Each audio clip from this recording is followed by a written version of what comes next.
Good lord. I wanted to make videos about parenting for a while now, mostly because I am a very opinionated woman, but also because I myself had an absolutely shit childhood. So I do believe that I can have some words of wisdom on the matter. And before y'all angry parents out there try to come after me with the "you don't have kids so you don't get to have an opinion," I can only quote one of my lesbian crushes from this lovely Christmas movie. Jag har väl för fan varit det! I watch a lot of Supernanny episodes while I work, and I do get mad over the mere stupidity of some parents out there, but I also get very thankful that I'm a lesbian, so I can't conceive these crotch goblins naturally. I picked this one episode because the father has quickly crawled his way into my list of enemies who I'll forever have beef with. So the episode starts off with Jo on her way to South Carolina to work with the Bins. That consists of parents. I'm Amber. I'm Greg. Oh god, look at him. You know he's up to no good. And of course the kids. Rivers, who's 10, and Hunter, who's 8. Side note, I've always sucked at geography in particular, so lately I've been trying to learn it, and so far I only got Europe to a near perfect score on Cetera, but America, I mean, I can point at USA on a map, but like the state? No way, dude. I barely know the Swedish provinces and cities, but I'll give it a try and give y'all a chance to laugh at my horribly embarrassing knowledge of the geography of USA. USA gets like a bad rep when it comes to geography education, so it's time you get to laugh at a European with like shit grades. So, South Carolina. Okay, let's see.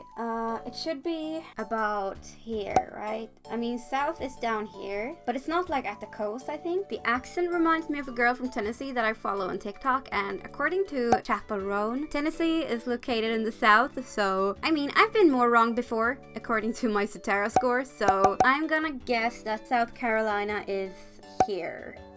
Oh no, it was by the coast. I have no idea why I thought it wasn't by the coast. Well, at least it was close to Tennessee, which is sorta close to South Carolina, so I'm gonna give myself an A for effort. Anyway, let's continue with the video. This has been the most unnecessary side note ever, but like, you're welcome. We get a little compilation of the boys being violent verbally and physically towards one another as well as to their mother. Or, as I suspect the father would describe it, just boys being boys. He doesn't actually say that in the episode, but you can bet your ass he's one of those dudes who frequently uses the phrase. Because the boys use phrases like, "Make it like a man." Wow, I wonder who taught him that. Between all the cooking skills, love of cleaning and bearing children, there's still some space left in my brain to understand who the culprit is, because then we get shown the most toxically masculine training montage I think I've ever seen. If this isn't proof that men will do anything but go to therapy, I don't know what is. This father uses his son as an expression for his own masculinity, because if he has created two very manly men, that must mean he's like the final boss of masculinity, according to him, probably. Now, it's no secret that men do this, because this is one of the reasons a father will be heartbroken if his male offspring ever comes out as gay. It will reflect badly onto his own self-image of a man according to the male ideal delusion that most men have. A good example of this is Richard Sandrak, also known as Little Hercules. His father, Pavel Sandrak, trained him relentlessly and kept him on a restricted diet. Sounds very familiar to me, at least. Anyway, this led to the child looking like hostile Godot before the age of 6. We've seen examples of this being done to female children by their mothers as well, but they're of course held to the female ideal, which is to be as skinny and beautiful as possible. In my humble opinion, both of these sides of the toxicity spectrum is abuse, no matter what the child grows up to say. And don't worry, I will probably end up talking about this at some point or another. But anyway, Little Hercules himself expressed that he has no regrets about his childhood at all, but the boy suddenly stopped doing his insane training and diet schedule once his daddy ended up in jail because he, of course, beat his wife. Now, I'm not saying that all quote-unquote manly men do this, but this way of thinking is, according to me, a red flag that their view of women is pretty icky. And although Little Hercules himself said he has no problems with the way he grew up, that it was mostly his own doing, I don't think he has a fair choice if he gets to choose between love and admiration from his father on the condition that he becomes his own little Ken doll, or to be resented and ridiculed by him if he doesn't comply. And this is just my personal opinion. I'm not an all-knowing being, okay? But this is what I believe the kid had to live with. I mean, both me and my siblings did things to please our father too. You might not believe me, but I was a raging Christian as a kid, because that is what he preferred me to be. If you weren't a Christian, you were unintelligent, naive, and an overall bad person, according to him. And of course, I didn't want to be any of that. Would I have been a Christian by my own free will if it hadn't been for his influence? Probably not. And that's something I saw with how he acted towards my brother as well. He was praised for playing football and ridiculed for liking plush toys. A good example of this is when I once bought him a panda plushie that he really wanted. And he started taking care of it, gave it a name, and brought it everywhere with him. He was such a little cutie. And what did his parents do? Well, they ridiculed him, of course. And one day the panda disappeared, mysteriously. You get my point, right? Anyway, let's continue. The parents then described their individual parenting styles. For my discipline techniques, I do a lot of yelling, which is not very effective at all. I'm probably a little more aggressive than Amber is as far as discipline. Oh, don't worry, dude. We already knew that. I'm disappointed in you. I'm disappointed in you. You know this dude's using all of his brain cells not to make himself look bad in front of the camera. Because that's the exact reaction I think he would have if his sons like the color green instead of blue. And not like in this situation when they're being rude and destructive. You know that he's one of these men that will yell loud enough to cause the walls to shake. This is exactly how my dad would act if we had someone at our house that he wanted to impress. He'd act how he knows he should be acting. But once the guest leaves, you know the whole hell would break loose. And that's the thing, they know how they should be acting, which is why they do it when no one is watching. One of the problems of this family is that the oldest boy has problems doing his homework. His father becomes frustrated when he doesn't immediately know the answers to a question, which either makes him yell at him, belittle him, or just straight up give him the answers. His mom is watching him like a hawk and berates him whenever he gets a little distracted, and worst of all, they drag this out for hours, according to the mom. And Joe puts it perfectly. How's this little boy meant to get his homework done? He's a nervous wreck.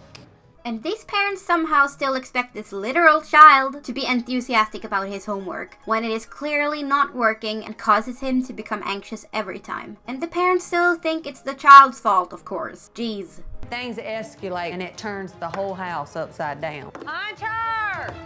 You didn't know that. Do not jump Where on is my that? couch. What- At times I have felt like we were gonna fall apart and the boys were gonna be the demise of our family. Hold the fuck on for a second. How are your children the cause of your shit marriage? You are literally the reason that they are here. More importantly, your behavior and the overall energy in the house is reflected directly in your children's moods. Them being violent and destructive is them expressing their frustration and insecurity because they have watched you parents fight. They hear and see shit they shouldn't. Of course that's gonna affect them. Some parents act like their children are completely clueless to their surroundings when children are in fact sponges in their environment. They hear and see much more than you think. And we will later hear that the children themselves say that they witness this on almost a daily basis. So I'm not just pulling this out of my ass. The mom blaming the children for her shit marriage is such a horrible accusation to make. Your children are your responsibility. Your marriage is also your responsibility. The children didn't ask to be here. They have no say in what goes on in their home. They have no control over anything, and they have to figure life out with only two unstable parents to guide them. If you could even be that generous and say they are in any way guiding them towards any kind of development. On a lighter note, these parents are taking responsibility for their family by seeking help from Supernanny, even though they do it with the attitude that it's their children that are at fault. Supernanny, please come save us now. If you're Swedish and watching this, do you also believe that this accent that they have would be the equivalent of skånska? Anyway, let's continue. They get on with introducing themselves and then they go straight to business. I know Dad has some unusual methods in how he keeps his boys fit, Get him, Hunter, get him.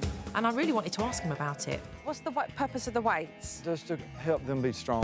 We got the boys doing all the different exercises to work on their strength and work on their development.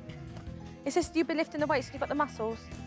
Now, don't get me wrong, exercise is so good and so important for children's development and for helping them build up healthy habits that they can take into adulthood. However, you know this father wouldn't have done any of this had his children been daughters instead of sons. This has nothing to do with him being concerned about them being healthy. This has everything to do with him being concerned about them being manly. And of course, manliness isn't inherently wrong or anything, but since what's reflected in these boys are the more toxically masculine traits, I think I'm free to assume all of this that I do, okay? I mean, sure, had it been simple gymnastics, biking, or, something not so completely painfully gender stereotypical stereotypical, I would have definitely believed that the dad genuinely wanted the best for his kids. Now do you see what I mean when I say he's on my enemy list? Good lord. Also, the way he keeps shouting in lowercase in front of the camera, Get him, Hunter, get him. it's ridiculous, honestly. You're not fooling anyone there. I work out because it gets me a six-pack and keeps little six-packs. This, ladies and non-ladies, this is how you create a boy who grows up to feel entitled to women and girls' bodies. Now, I'm not in any way accusing this boy of growing up to be anything. I have no fucking clue what he does. But this is the recipe for creating a man with some questionable views on women. I want to teach them how to take care of themselves as men. Above all else, I can see that Dad really values being a man.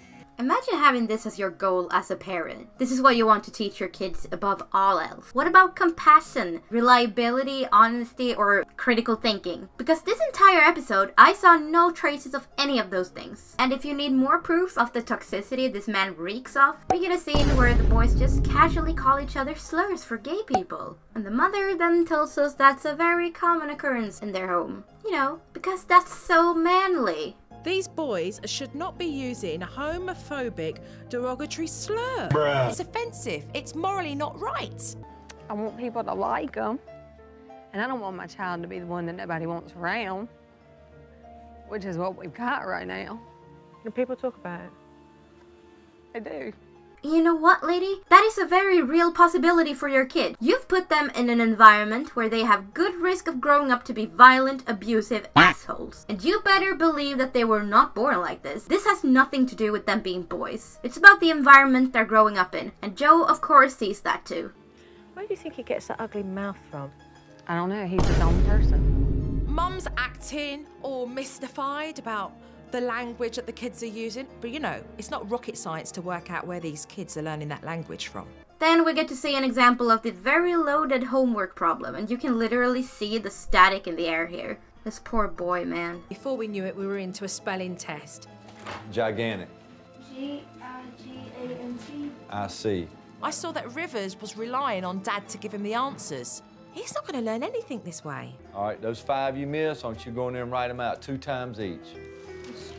Okay, I'm not trying to rub any Americans the wrong way here, but what is the obsession with calling your father sir? How are you so obsessed with feeling powerful that you force your children to call you anything but dad? I mean, it's just one step away from your majesty. But then again, if I'm not wrong, it's rude to call your teachers by their first name too. I come from a country where we give teachers nicknames without any issues, so it's pretty weird to me. Now that I think of it, Sweden is actually notorious for having very disrespectful students. So I guess a little discipline in school might actually be a good thing. But this whole calling your dad sir or whatever, nah, you're just some guy with a weak pull-out game, not some world-famous military general. And even if you were, I'd still call you dad. Holy fuck. The narcissism reeking from these kinds of men, dude. I can't. I think that his parents have made him feel like a nuisance, like a burden. There is no patience, there's no tolerance, and then it leads to him feeling so incompetent about doing any of his homework. The problem is here, at this table. So you think that the problem lies with Rivers? Yes. I feel so bad for this boy. How is he supposed to ever be able to successfully learn in this environment? Your parents are supposed to be your biggest supporters, not your first bullies. If the only thing the child gets out of reading homework with you as a parent is that you think they're unintelligent, of course they're not gonna want to do homework. You might think I'm overreacting here, but homework is such an important and valuable stepping stone in building your child up for academic success in life, which is pretty important. Let's put it this way. I don't have a single memory of my mom helping me with my homework. Not one. And my dad? Well, aside from me having to literally convince me each time to help me in the first place, let's just say that I really relate to this situation right here. I was ridiculed when I didn't understand something, and he would lash out at me when his perfect way of explaining didn't get through to me, and I wasn't the only one. Once, my brother had worked hard on his maths homework and filled out an entire page of it, only for our dad to erase the entire page and make him start over. The result? Well, while one person ran away crying and the other one sat there proudly smirking for having ruined his kid's night. Needless to say, neither me or my siblings enjoy doing homework. Having a parent or a guardian who is invested in your academic life and in your development as a child is crucial for success. You don't just pop a kid out and let them figure out life for themselves. Or I guess you could, but is that really putting your kid up for success? Do you even want success for your kids? If not, then why'd you even have them in the first place? In contrast, my girlfriend and her siblings have parents that actively engaged in their academic lives, took the time to teach them things, encouraged them, and helped them with their schoolwork. The result? My girlfriend has fantastic grades. She knows she's smart and she knows how to study, which is a very, very important skill. And for me, well, I had shit grades because I didn't know how to study in the first place. I had no interest in school and I ended up having to retake 3 separate classes while my peers went on to university. Of course, my parents aren't the sole reason for this, but it sure contributed. That's enough of a tangent for now. Hunter. I really wanted to find out if Hunter understood the impact on his family when he misbehaves. And so I decided to have a conversation with him. We have such an aggressive family. Right. Who do you think's more aggressive? My daddy. Your dad. And there you have it, ladies and non-ladies. You weren't fooling anyone with that, I'm disappointed in you. buddy. Sometimes he's just unhappy because my mama was unhappy with him. My mama says to my daddy, get out my life and stuff like that. Look, I have a very limited viewpoint of what's going on in that house, and I can only judge by what I see in this episode. But this kid is honest, and he's very brave for opening up to Joe about this. The parents are fighting a lot, enough for the mom to say things like, get out of my life. I'm sure they aren't doing that well. Not as in like, they suck kind of way, but like in, they're probably struggling too kind of way. Which is understandable. It's hard to be an adult, and I'm sure that having a big family, a house, and a marriage is hard to juggle as well. But you can't let that affect your kids to the point where they are clearly unhappy and lashing out. The kids can't remove themselves from toxicity within the family, and the fact that they are the ones getting the blame for this could majorly affect them mentally. Good lord. And then how does that make you feel? It makes me feel like you're about to divorce. And have you ever heard your parents mention that word before, divorce? This was quite surprising to hear this from Hunter because I hadn't seen Mum and Dad in a place where I thought it was that bad. Sometimes parents try too hard to cover up the little flaws that are happening there and then, but you know that there's got to be something going on, otherwise you wouldn't be there. I mean, I wouldn't want to expose my private life with my spouse for the whole world to see either, but in this case, it's crucial for Joe to get all of the information she needs to correctly help them. Imagine if the boy didn't reveal this and the parents were actually, you know, good at hiding their marital problems from anyone outside the family. Would Joe maybe have approached the situation differently? Labeled them maybe as bad kids who are unruly without any reason? I guess she wouldn't label anyone a bad kid for no reason, but you know what I mean. She would probably have a different view of them. That's just the parents throwing their kids under the bus, being blamed for all of this by their mother, so I'm not expecting that kind of insight here, honestly. I am very nervous knowing I'm gonna sit down with Joe. I've got all ideas. She's gonna tell Greg and I it's not the kids, it's Greg and I that are causing these issues that's in our home. See? She knows deep inside that it's her and her husband's fault that things are the way that they are at home. Otherwise, she wouldn't say she fears that's what Joe will tell them. Joe lets them know about her observations and how essentially they as parents are too chaotic for their kids to be able to understand the consequences and what's expected of them. Children have no developed sense of how a decision may create what consequences. They don't have the same ability to control impulses like adults do. I think as you grow up, you kind of forget how hard it was to learn all of that. I know I have. Even when I myself wasn't fully grown, I had such a hard time understanding why my nieces, nephews, and younger siblings couldn't simply understand what to me was such a simple concept. Like, if you hit someone, for example, they might not want to play with you anymore. So why are you acting so surprised? You get what I mean. If you look at a child in the lens of an adult, the child will never live up to your expectations, ever. Rivers, he's very, very nervous when he does his homework. Most definitely. The longer we sit here, the more frustrated we get, the more nervous Rivers gets. It's creating this hostility between you all, and you're making the situation worse. And then Joe finally addressed the father's weird alpha male mindset when it comes to raising his sons. I've listened to you talk about them needing to be mentally strong and be tough and be able to pack a punch. But where does it leave room for the three of you to be more emotionally connected?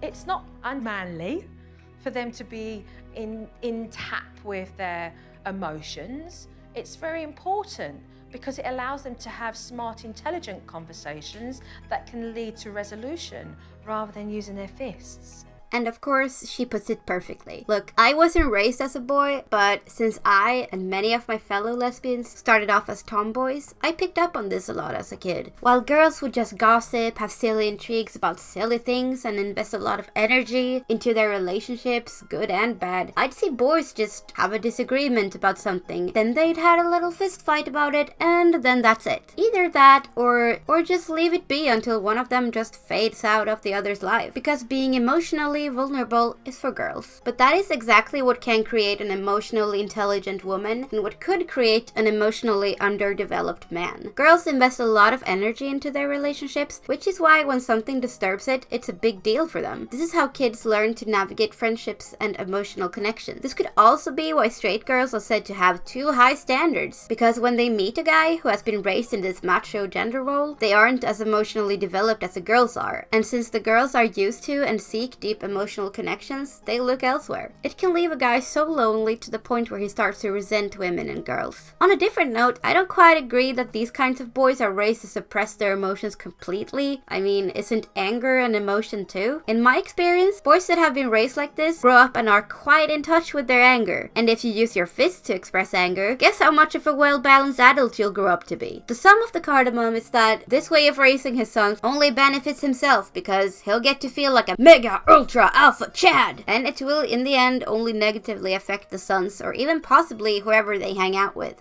I wasn't happy in the slightest. Well, if it isn't the consequences of my own fucking actions. He claims Daddy says it. You lead by example.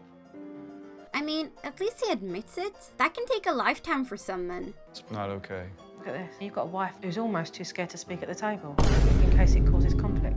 And imagine that tension circulating in that house like a nasty fucking fart. No wonder your kids act like demons. Y'all's marriage reeks. Ew. And it's not good. And everything that you're seeing from your children is coming from what's been going on between the pair of you. Man, I love it when parents get called out for their shitty parenting. And make no mistake, these parents did their darnest to try to act calm during the dramatic scenes. Had Joe not been there, things would look a lot different.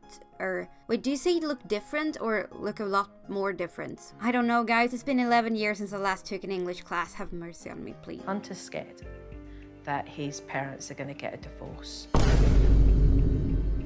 Oh, come on. Why does he look like this is a complete mystery to him? I feel like parents sometimes forget that kids are sentient beings perfectly capable of taking in their environment, listen and make conclusions on what's going on around them. I see a pattern of parents almost dehumanizing their children in a way, not fully accepting them as people until they're adults or at least teenagers. It may sound dramatic, but think about it. When kids are small, they are seen as an appendix to their parents, not more sentient than a pet in some cases. These children might not understand everything completely right now, but does that even matter? They understand feeling scared, they understand anger and uncertainty and conflict, and they react thereafter. We have such an aggressive family. Who do you think's more aggressive? My daddy. Your dad. Sometimes he's just unhappy because my mama was unhappy with him.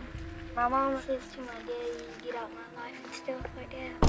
How do you feel when you have to listen to that? It makes me feel like you're about to divorce. Then the one boy's heart-to-heart with Joe is shown, and the mom is completely baffled by what she's hearing. Oh, so things I say and do have consequences? My children reflect and think and try to understand what's going on around them? Fucking hell. There was this silence, and you could see that they were both thinking, wow. I knew that I had now touched some very raw nerves. You come in here in front of me and my wife and start bringing up divorce as if we're about to get a divorce. You turn this to something that it's not. Turning what? Dude, this man is exhausting. Literally, what isn't something that it's not? What? It's there on video that his kid confided in Joe on shit going on in the house.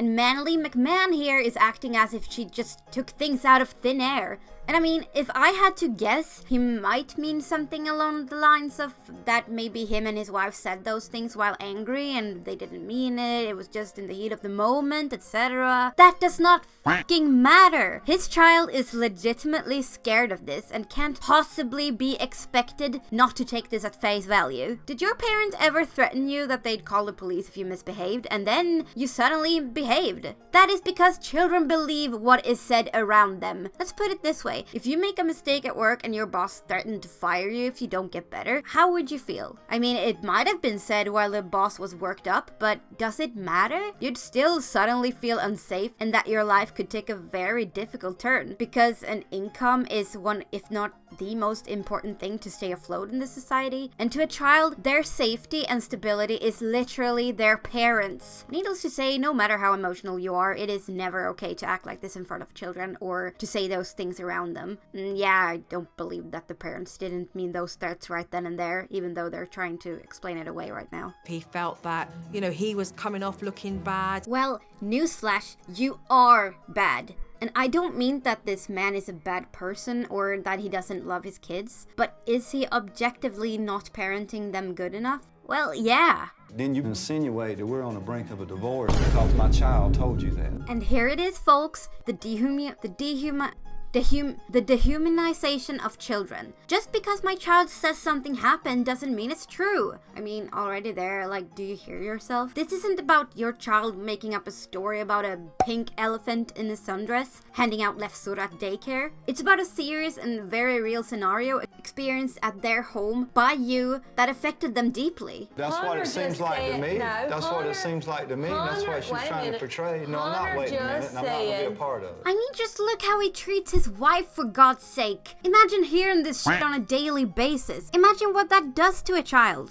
Hunter's expressing his feelings to somebody he feels like he can open up to, and you should respect that. I feel like mom here has potential out of these two. I'm not saying this just because she's a woman, but she is at the very least honest about their problems. She's honest about the home environment being toxic, and she's attempting to cooperate with her husband, who completely refuses to hear any of it. And it's sad. I feel like this mom, if she lived in a stable home, she could parent her children really well based on what we see here. To me, it looks like she's in a constant state of frustration, tension, and desperation.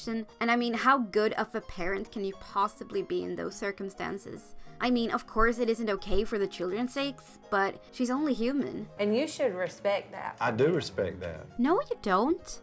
I don't respect Joe taking him out there by himself and start putting words in his, getting him to say things. Words in his mouth, right? Dehumanization of children. Children are not able to form their own opinions because children are just beings who repeat back what others say to them, and you're all conspiring against me and using the children to terrorize me for no reason. That is what I'm hearing from this, honestly. You refuse to accept and listen and respect what your wife has to say because you don't like what you're hearing. That's not so. Really? Are you not ashamed for acting this way? Like, does it ever occur to you that what you're doing and how you're acting is pretty cringe? Does it ever occur to you? No, not at all? Why haven't you ever said anything? Oh, like you'd listen to her if she did. We have problems in this family that need to be resolved. You're in denial. I mean, we are dysfunctional, and nobody's blaming it just on you. Okay. It's all of us. It's me and you as a pair. There's a better way for us to handle our situations than what we're doing now. This woman has probably been trying to communicate for a very long time about their family dysfunction and been broken down more and more, as it is very evident that this man does not give a single shit about his wife's intuition, opinions, or feelings. Like, can you imagine your wife, the woman you love, the mother of your children, is sobbing right in front of you on television just for you to sit there stone cold and blame her and blame your kids? What an absolute disgrace of a husband and father. So, you got anything to say? No. What are you, 5? See, and this is the problem. I don't see what you see. I feel like these kinds of people will literally do anything but listen to other people. Like, what a sad and lonely life that must be, to always look down on others, and in the end all you do is you destroy the relationships around you. If these kinds of people ever realize they're the problem, it will probably be too late, because they've made themselves an impossible person to be around. And people don't want to deal with that forever, and they shouldn't have to, family or not. Nobody has thrown you At this point, under I the don't care bus. what any of y'all say. Okay, I need to stop pausing every time this goblin says something, but come on! Imagine having to deal with a person like this on a daily fucking basis. Imagine what that does to your mental health. Will you just give me the respect to talk for 2 minutes, please? I'm not talking to you.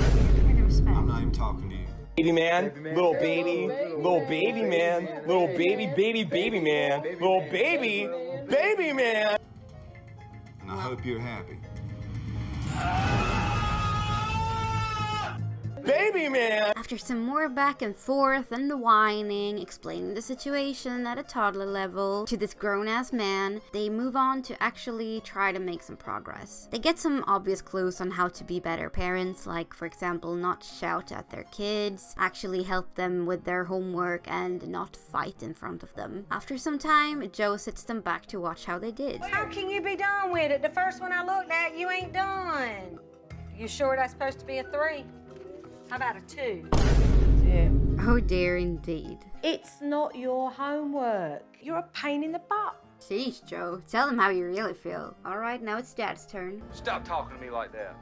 Yeah, that mega authoritative speech and attitude is gonna take a while to get rid of, huh? But you'll get there, buddy. Ugh, who am I kidding? I honest to God don't believe that men like this genuinely want to change. I know I sound overly pessimistic, but I grew up around people like this and not one of them have changed a bit. I don't know these people, I'm just some random woman on the internet making assumptions based on a small snippet of someone's life, but this is honestly how I feel watching this. I believe that whatever is being practiced here will fade out, and eventually they will return to the same old destructive pattern. I mean, it's sad, yeah, but I don't know. That's what I feel. I don't know. Sit down and do your grammar now. I am tired of asking. Now, go to your room. Now, go to your room. Go to your room. Go to your room. You see what he's doing? He cannot move. You have invaded his space. And to be honest with you, you're all but far from basically giving a slap across the backside. Poor Joe looks so fucking done. Like, does it feel good? Does it feel good to threaten a child with physical violence just because you're bigger than them? That's what this is, by the way. Threatening violence is not just verbal, but very much body language. Breaking things, towering over someone, hitting the wall, all of that are physical threats. Doing that to a child is just... First of all, at this moment, you're scaring the living shit out of him. Second of all, you are showing your child that this is a way to get what you want. If you're bigger than someone, you can threaten with physical violence. These boys will grow up to be big men one day. And I'm not saying these kids in particular grew up to be dangerous, but this is a way to shape a dangerous individual. And we don't need more violent men in our society. Parents of boys need to do better. Joe gives Mom a cheat note to keep track of the instructions, and instead of breathing down the kid's neck, she actually leaves him alone to study, and wouldn't you know, we are already seeing some improvements. Later, Dad is attempting to have a cute bonding moment with his kids. We found out that it was a little boy, and I was so excited. You always want a little boy? Always wanted a little boy. I really want to believe that this man would have been just as happy had his kid turned out to be a girl, but I just don't see it, man. I just don't. You could see that Dad was connecting with the boys on an emotional level. But unfortunately, it was ruined when Hunter became very disrespectful. Your mom did a lot for you. She sacrificed for you. Can you imagine having to be in your mommy's belly for 9 months? I can imagine puking all over. Hunter, stop. Hey. I've watched this part several times, but I just don't understand just what warranted that reactions from the adults here. I mean, it's edited for TV and it probably was very different in person, but was that comment about the mother being sick really that bad? Couldn't you just counter it instead of with a warning, with like explaining just how much a pregnancy affects a woman's body, how awesome it is that we can birth life, and how much danger moms put themselves through in order to have children? I don't know, I wasn't there, so what do you think? It's embarrassing. It's embarrassing for me as a father that had to sit there and listen to my son say those things. Look, I don't trust this guy's judgment, but I have more confidence in Joe's. If we assume that the kid was being disrespectful, then dad is right to be ashamed. But again, who taught these boys to talk to and about women this way? Because I can tell you it did not come from thin air. But you're doing something about it, and that's what's important. Joe is right, and I am aware that my experiences with men like this make me overly distrusting of him, but believe me when I say I wholeheartedly hope that this man and these parents got their shit together for the sake of these poor kids. I understand that agreeing to show your faulty parenting and misbehaving kids on television for the whole world to see would make anyone tense up. It's truly brave of the parents, or I should say the mother in particular, because I don't believe for a second that this was the dad's idea, like at all, to apply to the program and accept the help offered to them. I really sincerely hope that either this man makes a complete turn and magically becomes a good husband and father, or that his wife served him with divorce papers and got out of that situation, not only for herself but for her children that did not choose that living situation and who deserve a fair chance of a healthy upbringing. Well, this has officially been the longest video I've ever made. I actually started this video about a year ago, fully intending to finish it rather quickly, but you know, life happens, and for a long time I didn't really know what I wanted with my YouTube channel. I love making story times, but man, it is so time consuming and I'm literally just one person, so I have no idea how to properly balance it with other things going on in life and upload somewhat regularly. I think I just want a place to voice my opinions out into the void, regardless if anyone's listening or not, and I really enjoyed chatting with my viewers in the comment section too. Let me know if this was interesting to you and if you'd like me to make more videos like this. I have a lot to say about parenting as a child of a very dysfunctional pair of parents and as a person who intends to work with children in the future. I know there might be angry parents thinking I'm not allowed to judge when I myself don't have children. I always thought that argument was sort of stupid. I mean, I don't have to be a brain surgeon to say that lobotomy is bad. If it quacks like a duck and, you know. Anyway, time for me to plug some things. A couple of weeks ago, I actually joined the Webtoon Legends contest. I didn't get into the second round, but that's okay. But I still want to tell you about it just in case you'd be interested in checking it out. It's called Dear Madeline and it's a story very close to my heart. I've worked on it for over a year and I'm excited to finally share it with everyone. If a story about a secret boarding school for werewolves, lesbians, female rage and religious trauma sounds interesting to you, I would love it if you would check it out. I'll put a link to it in my description. I will make a separate video about my comic at a later time, so keep an eye out for that. And you can follow me on my Instagram where I'm sort of active, and yeah, you should listen to Chaperone. If you're from Sweden and you like Chaperone, are you also going to see her this summer on Way Out West? Because I am. Anyway, I hope to make more videos soon. If not, then enjoy this yearly update from me. Yeah, and I'll see you another time, I guess. Also, if you have a girlfriend, go get her some flowers. She deserves it.